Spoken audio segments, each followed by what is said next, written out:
நல்லா ஒரு நேரத்துக்கு வந்துச்சு. கடைசியில் நீங்களே பாருங்கள் எவ்வளோ இருந்துச்சு அப்படின்னு சொல்லிட்டு.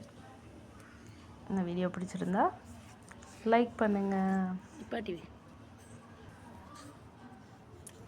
ஸோ இந்த தொட்டிக்குள்ளே இப்போ எடுக்கிற தொட்டிக்குள்ளே அரைக்கீரை, அப்புறம் தூதுவளை, அப்புறம் வந்து இதுலேயே நான் சிவப்பு வெண்டைக்காய் போட்டிருக்கேன்.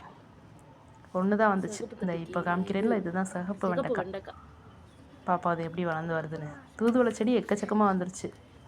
இப்போ அரைக்கீரையெல்லாம் எடுத்துட்டோம்னா இதில் மறுபடியும் தூதுவளை இதுக்கு மட்டும்தான் இருக்கும். சிவப்பு வெண்டையும் தூதுவளையும் மட்டும்.